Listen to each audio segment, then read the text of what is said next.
In this unit, we'll learn about proxy servers. A proxy server is one whose main role is to provide quick access to external computers in the network. The main role of a proxy server is enabled by a program that caches copies of websites and objects and allows quick access to them from the computers connected to the proxy. In some cases, the proxy is a separation and control point between the internal computer network of the organization it belongs to and the outside world. The proxy server allows tracking, blocking, or altering HTML pages, according to organization policy. Cache memory on the proxy server is a hardware or software component collecting data based on original values, which are stored on other servers. Using caches allows quick retrieval of the information instead of going back to the original server, which is relatively slow or far away. Using it also allows to retrieve this data quickly and with minimal investment. Certain organizations use proxy servers in order to save on response time vis-a-vis external sites and monitor all transport through a central server.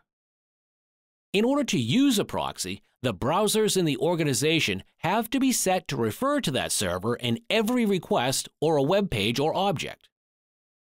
If the object is on the proxy server, it's supplied to the client.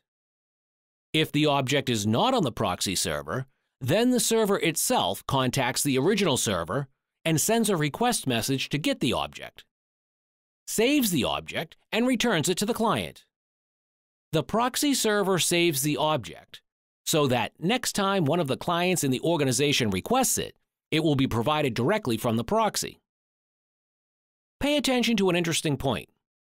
The proxy serves as a server vis-a-vis clients, and as a client vis-a-vis the server containing the original website. The proxy can in fact be located within any ISP, organization, university, etc. This server should be powerful enough to take care of all the organizational clients in parallel and at the same time, to also take care of communications with original websites to download and save objects. There are various reasons for using proxies. Reason number 1 is reducing reaction time to client requests.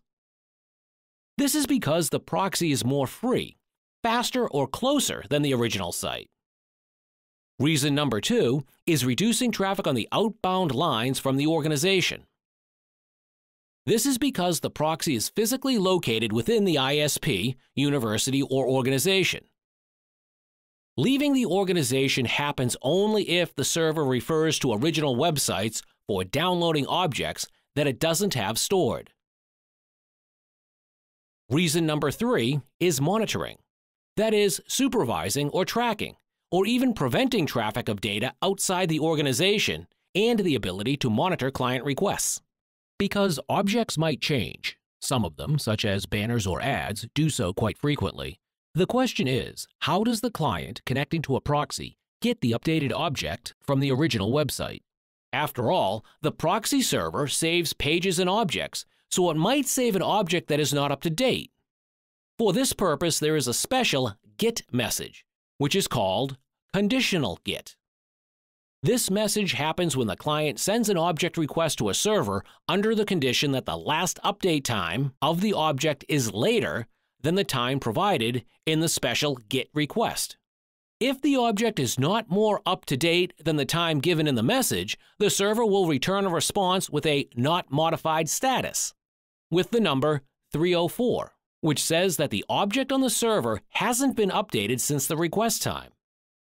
If the object was updated, the server will return the object like in a regular response message with the status 200 OK. Proxy servers update their databases based on conditional GET messages. Additional objects on proxy servers have a specific lifetime for which they're saved, since the server doesn't collect infinite information and occasionally needs to refresh information that is no longer requested by the customer, or information that is requested occasionally and should be deleted to clear space in cache memory.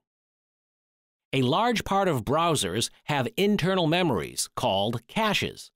so that they are able to save objects which clients access according to policies of frequency, size, use dates, and so on. This method saves even more reaction time in that if the object is in the browser's local cache, there will be no need to request it from the proxy or the original server at all. In this unit, we learned about proxies, their uses and advantages in organizations. We also learned about special HTTP requests named conditional GET.